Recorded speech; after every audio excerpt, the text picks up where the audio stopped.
ঢাকার উত্তরায় হিজবুত তহিদের বিরুদ্ধে হ্যান্ডবিল প্রচার, গুজব ও মিথ্যাচারের প্রতিবাদে সংবাদ সম্মেলন অনুষ্ঠিত হয়েছে। আজ সকাল 11টায় উত্তরা প্রেস ক্লাবে হিজবুত তহিদ উত্তরা জোনের উদ্যোগে এই সংবাদ সম্মেলন অনুষ্ঠিত হয়।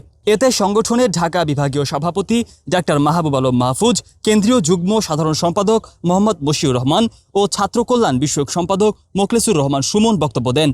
বক্তারা অভিযোগ করেন, একটি উগ্রবাদী গোষ্ঠী হিজবুত তহিদের বিরুদ্ধে মিথ্যা ও বিভ্রান্তিকর হ্যান্ডবিল প্রচার এবং সামাজিক যোগাযোগ মাধ্যমে অপপ্রচার চালাচ্ছে। পাশাপাশি মসজিদে উস্কানিমূলক বক্তব্য দিয়ে উত্তেজনা সৃষ্টির চেষ্টা করা হচ্ছে বলেও অভিযোগ করেন তারা। বিগত বেশ কয়েক বছর ধরে মুফতি কেফায়েতুল্লাহ আজহারী, যিনি একটি মাদ্রাসার মুতামিম, রাজলক্ষ্মী মসজিদের তাকওয়ার খতিব এবং হেফাজতে ইসলাম বাংলাদেশের কেন্দ্রীয় প্রচার সম্পাদক, তিনি বৃহত্তর উত্তরা ও সর্বোচ্চ ওলামা আইম্মা পরিষদ নামে একটি সংগঠন গড়ে তুলেছেন। উক্ত সংগঠনের নির্বাহী সভাপতি হিসাবে তার সরাসরি নেতৃত্বে বিগত কয়েক মাসে উত্তরা এলাকায় কওমি মাদ্রাসা ভিত্তিক আলেমদের একাধিক উস্কানিমূলক সমাবেশ অনুষ্ঠিত হয়েছে। তারা এই পরিবেশদের ব্যানারে হিজবুত তহিদের বিরুদ্ধে নিয়মিত অপপ্রচার চালিয়ে যাচ্ছে। উত্তরা 7 নম্বর সেক্টর, কেন্দ্রীয় জামি মসজিদ ও বিভিন্ন মাদ্রাসায় তারা নিয়মিত জামায়াত হয়ে ইমাম ও খতিবদেরকে হিজবুত তহিদের বিরুদ্ধে উস্কানিমূলক বক্তব্যের প্রশিক্ষণ দিচ্ছেন। এমনকি উক্ত সংগঠনের সভাপতি আল্লামা হাফেজ নাজমুল হাসান কাশিমি স্বাক্ষরিত চিঠি গত 29শে জুন 2026 তারিখে সংগঠনের প্যাডে প্রতিটি মসজিদের খতিবের উদ্দেশ্যে পাঠানো হয়েছে, যেখানে জুমার দিনে হিজবুত তহিদের বিরুদ্ধে ধারাবাহিকভাবে বয়ান করার নির্দেশ দেওয়া হয়েছে। সে মোতাবেক গত 1 মাস ধরে উত্তরায় মসজিদে মসজিদে এসব গুজব সর্বস্ব হ্যান্ডবিল বিতরণ চলছে। সেখানে আমাদের নাম ধরে প্রকাশ্য উচ্ছেদের হুমকি দেওয়া হচ্ছে এবং বাংলার মাটি থেকে বের করে দেওয়ার মতো বেআইনি ঘোষণা দেওয়া হচ্ছে।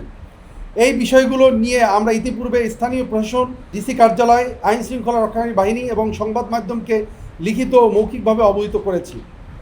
বর্তমানে দেশের সার্বিক রাজনৈতিক পরিস্থিতি অত্যন্ত সংবেদনশীল ও সংকটপূর্ণ। যেখানে রাষ্ট্রের স্থিতিশীলতা, ঐক্য ও শৃঙ্খলা বজায় রাখার চেষ্টা করা হচ্ছে, সেখানে আমরা দেখছি এই গোষ্ঠীটি অত্যন্ত পরিকল্পিতভাবে তৎপরতা চালাচ্ছে। তারা হিজবুত তহিদকে লক্ষ্যবস্তু বানিয়ে একটি কৃত্রিম সংকট তৈরির মাধ্যমে দেশে অরাজকতা সৃষ্টির চেষ্টা করছে।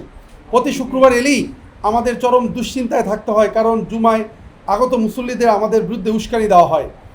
সামাজিক যোগাযোগ মাধ্যমে প্রতিনিয়ত আমাদের বাসভবন ও কেন্দ্রীয় কার্যালয়ে হামলার হুমকি দেওয়া হচ্ছে।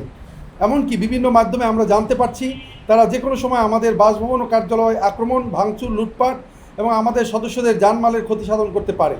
এ সময় বক্তারা আশঙ্কা প্রকাশ করে বলেন, এসব অপতৎপরতার মাধ্যমে কৃত্রিম মব সৃষ্টি করে হিজবুত তহিদের কেন্দ্রীয় কার্যালয়, শীর্ষ নেতা ইমাম হোসাইন মোহাম্মদ সেলিমের বাসভবন ও সদস্যদের বাড়িঘরে হামলা হতে পারে। সংবাদ সম্মেলনে অপপ্রচার ও মব সৃষ্টির অপচেষ্টাকারীদের বিরুদ্ধে আইনগত ব্যবস্থা নেওয়া এবং সংগঠনের কেন্দ্রীয় কার্যালয়, ইমামের বাসভবন ও সদস্যদের জানমালের নিরাপত্তা নিশ্চিত করার জোর দাবি জানানো হয়।